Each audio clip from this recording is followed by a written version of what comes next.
નમસ્કાર, જય હિન્દ, વંદે માતરમ મિત્રો. સ્વાગત છે આપ સૌનું ગુજરાત ટુડે ન્યૂઝમાં. ચાલો નજર કરીએ ગુજરાતના તમામ 34 જિલ્લાઓની નાની મોટી ખબરોએ. પરંતુ તે પહેલા તમે આ વિડિયો કયા જિલ્લો અથવા ગામ શહેર મહોલ્લેથી જોઈ રહ્યા છો અમને કોમેન્ટ કરીને જરૂર જણાવજો, જેથી અમે તમારા ગામ શહેર મહોલ્લાની ખબર તમને સૌથી પહેલા પહોંચાડી શકીએ. ખબરની શરૂઆત કરતા પહેલા એક વિનંતી છે કે તમે આ વિડિયોને લાઇક કરી દેજો, કારણ કે જ્યારે તમે વિડિયો લાઇક કરો છો ત્યારે જ યુટ્યુબ અન્ય લોકોને આ વિડિયો બતાવે છે. તેથી અમારા માટે તમારો એક લાઇક ખૂબ જ મહત્વનો છે.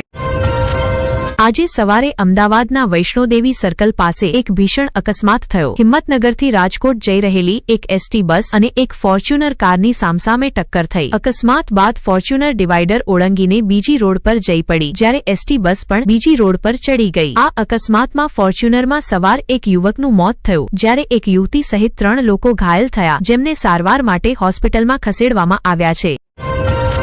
ગાંધીનગરમાં રહેતી અને શિક્ષણ ક્ષેત્ર સાથે જોડાયેલી એક નિવૃત્ત IAS અધિકારીની વિવાહિત દીકરીનું કૂતરાના કરડવાથી રેબીઝના કારણે મૃત્યુ થયું છે, જેના કારણે સ્કૂલ પ્રશાસન અને સરકારી અધિકારીઓમાં શોકનો માહોલ છવાઈ ગયો છે. મૃતક મહિલા ગાંધીનગરની એક પ્રતિષ્ઠિત સ્કૂલ સાથે જોડાયેલી હતી. તેમના પિતા ગુજરાત સરકારમાં વધારાના મુખ્ય સચિવ હતા અને 2001માં નિવૃત્ત થયા હતા.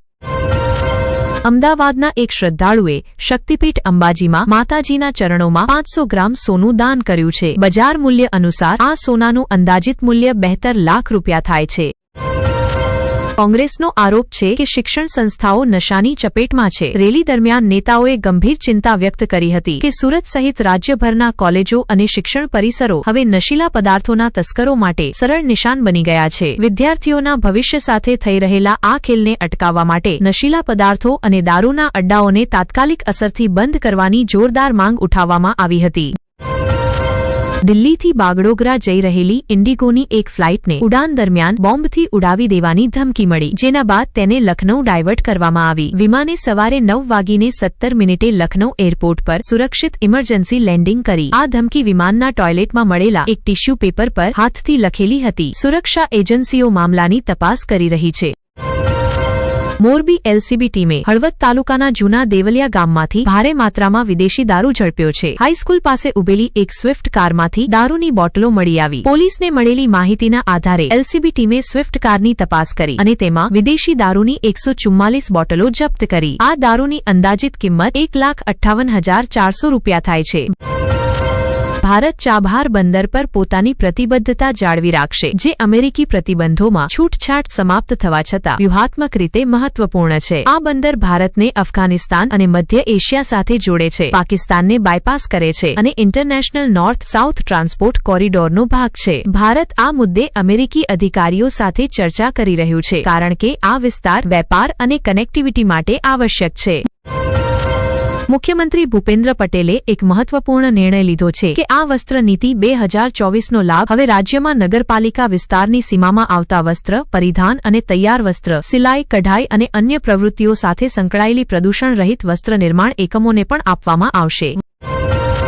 વંદે ભારત સ્લીપર ટ્રેનો માટે ભારતીય રેલવેએ નવા કેન્સલેશન અને રિફંડ નિયમો જાહેર કર્યા છે. હવે 72 કલાકથી વધુ પહેલા ટિકિટ રદ કરવાથી 75% રિફંડ મળશે, જ્યારે 72 થી 8 કલાક પહેલા રદ કરવાથી 50% ભાડું કપાશે. ટ્રેન છૂટવાના 8 કલાક પહેલા ટિકિટ રદ કરવાથી કોઈ રિફંડ મળશે નહીં. RAC સુવિધા પણ રદ કરવામાં આવી છે. આમ આદમી પાર્ટીના અરવિંદ કેજરીવાલ 3 દિવસીય ગુજરાત પ્રવાસે છે. ગુજરાત પહોંચતા જ તેમણે કહ્યું કે ભાજપ છેલ્લા 30 વર્ષથી ગુજરાત પર શાસન કરી રહી છે. ગુજરાતમાં ભયનો માહોલ છે, ભ્રષ્ટાચાર ચરમસીમાએ છે, કોઈ અવાજ ઉઠાવી શકતું નથી. અવાજોને દબાવવામાં ભાજપ સૌથી આગળ છે. દિલ્હીમાં નિર્ભયા કાંડ જેવી જ એક અત્યંત ક્રૂર અને જઘન્ય ઘટના 4 ડિસેમ્બર 2025ના રોજ રાજકોટ જિલ્લાના અટકોટ નજીક કાનપર ગામના બહારના વિસ્તારમાં બની હતી. એક ખેતમજૂરના બગીચામાં રમતી 7 વર્ષની માસૂમ બાળકીને 3 બાળકોના પિતા રેમસી દુડવાએ નજીકની ઝાડીઓમાં ઘસડી લઈ જઈ તેના ગુપ્તાંગ પર ચાકુથી હુમલો કર્યો, જેના કારણે ભારે રક્તસ્રાવ થતા બાળકીનું મોત થયું. બાળકી પીડામાં તડપતી રહી, તેમ છતાં આરોપી ત્યાંથી ફરાર થઈ ગયો.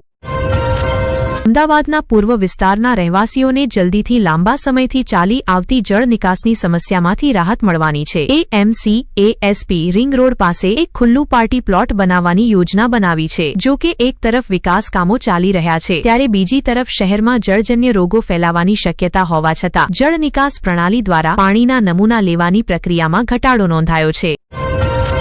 વલસાડ જિલ્લાના ઉમરગામ શહેરમાં 16 વર્ષની યુવતી સાથે બળાત્કારની એક ગંભીર ઘટના સામે આવી છે. આ ઘટના લગ્નનું લાલચ આપીને કરવામાં આવી હતી. આ મામલે આરોપી યુવક સામે ઉમરગામ પોલીસ સ્ટેશનમાં પોક્સો અધિનિયમ હેઠળ ફરિયાદ નોંધાઈ છે. પોલીસ સૂત્રો અનુસાર સગીરાના પડોશમાં રહેતા 18 વર્ષના યુવક રોહિત સંતોષ યાદવે તેનો મોબાઈલ નંબર મેળવી તેની સાથે મિત્રતા કરી હતી. મિત્રતા દરમિયાન તેણે લગ્નનું વચન આપી સગીરાને પ્રેમના જાળમાં ફસાવી હતી. ફરિયાદમાં જણાવાયું છે કે આરોપીએ 1 જુલાઈ 2025 થી 4 જાન્યુઆરી 2026 વચ્ચે નાબાલિગ સાથે તેની ઈચ્છા વિરુદ્ધ અનેક વખત બળાત્કાર કર્યો હતો. રવિવારે વહેલી સવારે અમદાવાદ શહેરના અનેક વિસ્તારોમાં ઘન કોહરો છવાયો હતો. ઘન કોહરાના કારણે દૃશ્યતા ખૂબ ઘટી ગઈ હતી. ઓછી દૃશ્યતાના કારણે વાહન ચાલકોને મુશ્કેલીનો સામનો કરવો પડ્યો. કાર સહિત ઘણા વાહન ચાલકો હેડલાઇટ ચાલુ રાખીને વાહન ચલાવતા જોવા મળ્યા. વડોદરામાં સ્યુઅર કવર ચોરી કરતી ટોળકીનો આતંક ફરી એક વખત સામે આવ્યો છે. સયાજી હોસ્પિટલ બહાર સ્યુઅર કવર ચોરીની ઘટના સીસીટીવીમાં કેદ થઈ છે. આ ઘટના 13 જાન્યુઆરીની સવારે બની હતી. છેલ્લા કેટલાક દિવસોથી સ્યુઅર કવર ચોરીની ઘટનાઓમાં વધારો થયો છે. વડોદરા મહાનગરપાલિકાના અધિકારીઓ આ મામલે ફરિયાદ નોંધાવશે. અમદાવાદના અસ્તોડિયા દરવાજા બીઆરટીએસ કોરિડોર રોડ પર એક અકસ્માત થયો. બાઇક બીઆરટીએસની રેલિંગ સાથે અથડાતા ચાલકનું મોત થયું. બાઇક પર બેઠેલી દીકરી ઘાયલ થઈ. મૃતક સામે અગાઉ હત્યાનો ગુનો નોંધાયેલો હતો. મૃતકને વર્ષ 2007માં આજીવન કેદની સજા સંભળાવવામાં આવી હતી. ટ્રાફિક પોલીસે અકસ્માતની વધુ તપાસ શરૂ કરી છે.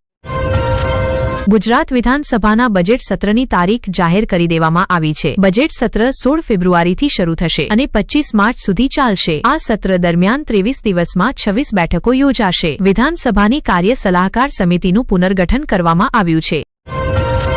આજે સવારે અમદાવાદ મહેસાણા હાઈવે પર છત્રાલ નિરમા કંપની સામે એક અકસ્માત થયો. અંધારામાં ઉભેલી એક ટ્રક પાછળ એક પિકઅપ ટ્રક જઈને અથડાઈ, જેના કારણે પિકઅપ ટ્રકના ચાલકને માથામાં ગંભીર ઈજાઓ પહોંચી. ઘાયલ ચાલકને 108 નંબરની એમ્બ્યુલન્સ દ્વારા કલોલ સિવિલ હોસ્પિટલમાં ખસેડવામાં આવ્યો. અમદાવાદ મહેસાણા હાઈવે પર અનેક ખતરનાક સ્થળો હોવા છતાં સુરક્ષા માટે કોઈ કામગીરી ન થવાથી અકસ્માતોની સંખ્યા વધી રહી છે.